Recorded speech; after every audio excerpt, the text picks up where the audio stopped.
Assalamualaikum warahmatullahi wabarakatuh. Ketemu lagi di Rumah Kelinci. Bagaimana kabar teman-teman semua? Mudah-mudahan teman-teman semua selalu dalam keadaan sehat walafiat. Amin. Oke teman-teman, di video kali ini saya akan membagikan cara mengobati kelinci gudikan atau biasa disebut skabies. Nah, ketika kelinci diserang tungau skabies atau gudikan, maka hal ini tidak dapat dibiarkan begitu saja ya teman-temannya, dan tidak boleh dianggap remeh. Nah, penyakit tersebut merupakan salah satu penyakit serius sehingga membutuhkan penanganan yang tepat dan cepat. Nah, sebenarnya ada cara yang dapat dilakukan untuk mengatasi penyakit gudik pada kelinci. Namun, teman-teman jangan sampai salah mengambil langkah ya, karena bisa menyebabkan resiko yang buruk. Nah, misalnya dengan memberikan minyak tanah, oli, atau sejenisnya. Hal tersebut adalah cara yang ekstrim karena pada dasarnya hal tersebut dapat membahayakan kelinci. Karena bisa saja kelinci menjilat bagian tubuhnya yang sudah diolesi minyak tanah, oli, atau sejenisnya dan menyebabkan kematian. Lalu apa saja pilihan cara yang bisa dilakukan untuk mengobati skabies atau gudikan pada kelinci? Nah, adapun pilihan yang bisa dilakukan untuk mengobati skabies atau gudikan pada kelinci, yang pertama yaitu mengolesi obat salep pada tubuh kelinci. Nah, seperti yang telah dijelaskan sekilas sebelumnya ya teman-temannya, bahwa mengoleskan salep di bagian yang terinfeksi skabies merupakan salah satu cara yang dapat dilakukan untuk mengobati gudikan pada kelinci. Nah, apabila penyakit gudikan pada kelinci belum begitu parah, dalam artian masih ada di tahap yang ringan, maka salep kulit yang biasa umumnya digunakan oleh manusia juga bisa digunakan untuk mengobati skabies pada kelinci, misalkan salep kulit 88. Nah, selain itu bisa juga menggunakan salep khusus, misalkan salep skabimid. Nah, cara menggunakannya sangat mudah ya teman-temannya, yakni terlebih dahulu harus membersihkan bagian tubuh kelinci yang terinfeksi skabies dengan air hangat. Nah, apabila bulu kelinci terlalu panjang, maka perlu dicukur terlebih dahulu.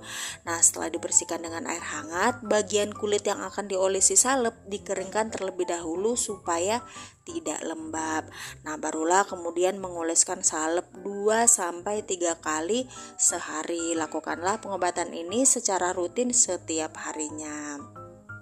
Namun perlu diketahui bahwa cara mengobati skabies pada kelinci dengan mengoleskan salep sebenarnya kurang begitu maksimal ya teman-teman ya, apabila penyakit ini menginfeksi bagian badan yang ditumbuhi bulu.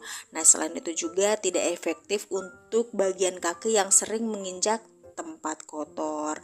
Nah, bagaimanapun juga mengoleskan salep tidak bisa menjangkau seluruh bagian tubuh kelinci yang terdapat tungau skabiesnya. Nah, apalagi kelinci bisa juga menjilati bagian tubuhnya. Namun, untuk mengoleskan salep di bagian telinga masih sangat aman dilakukan. Yang kedua yaitu memandikan kelinci dengan cairan belerang.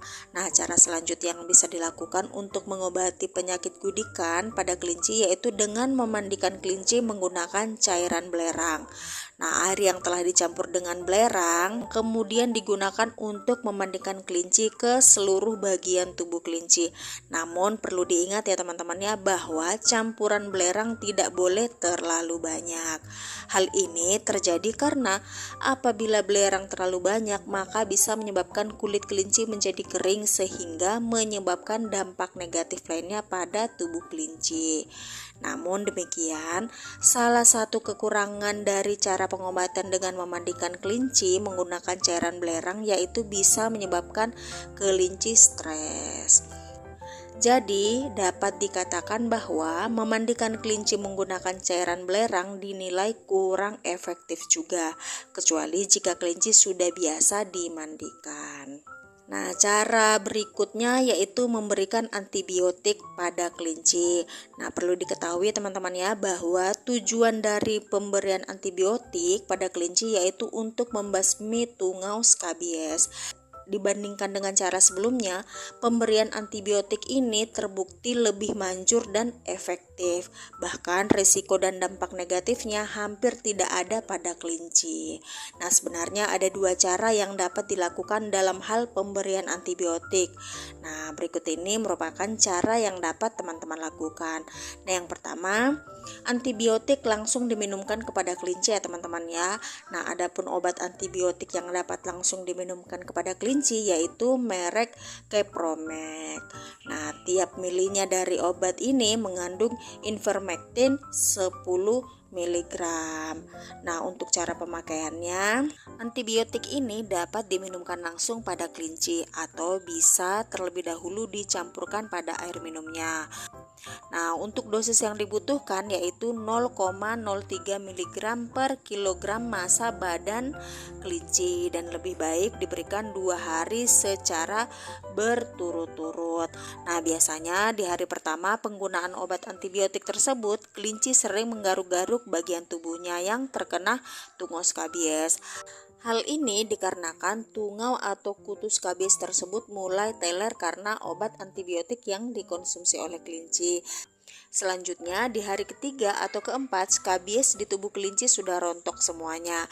Dapat dikatakan bahwa pengobatan skabies pada kelinci dengan oral ini jauh lebih efektif. Nah, cara ini juga sama efektifnya ketika diaplikasikan dengan metode injeksi atau suntik.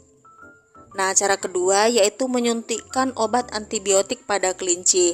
Nah, perlu diketahui ya teman-teman ya, bahwa selain cara pemakaian antibiotik secara langsung, yakni diminum oleh kelinci, cara lain yang dapat dilakukan yaitu dengan disuntikkan atau dilakukan injeksi pada tubuh kelinci. Nah, cara yang demikian ini sangat umum dilakukan ketika belum ditemukan Kepromet obat oral. Dapat dikatakan bahwa cara ini jauh lebih efektif daripada cara konvensional, yaitu mengoleskan salep pada tubuh kelinci yang terkena skabies.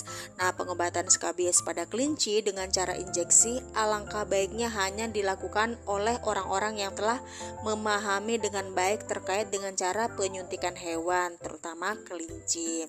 Umumnya, obat injeksi yang digunakan yaitu jenis Womectin. Womectin injeksi merupakan obat antibiotik yang sangat efektif untuk membasmi ektoparasit dan nematoda seperti halnya kutu, tungau, caplak, dan berbagai insekta lainnya. Nah, adapun obat lainnya selain Womectin yang biasa digunakan antara lain Inovac. Nah, kalau Inovac ini cukup mahal ya teman-teman ya. Nah, terus ada lagi nih Ivermectin dan Ivermectin. Nah, untuk pemakaian injeksi pada kelinci, dosis yang dibutuhkan yaitu 0,04 ml per kilogram massa badan kelinci. Penyuntikan ini dilakukan di bawah kulit dengan sangat hati-hati. Nah, untuk yang belum begitu berpengalaman dalam penyuntikan hewan, maka alangkah baiknya meminta tolong kepada orang yang berpengalaman. Karena jika suntikan terkena daging bisa menyebabkan pembusukan pada daging kelinci yang akhirnya menyebabkan kematian. Oke teman-teman, itulah tadi penjelasan tentang cara mengobati kelinci yang terjangkit skabies. Mudah-mudahan apa yang saya bagikan ini bisa bermanfaat buat teman-teman semua. Dan jangan lupa di like, komen, dan juga subscribe. Bye-bye.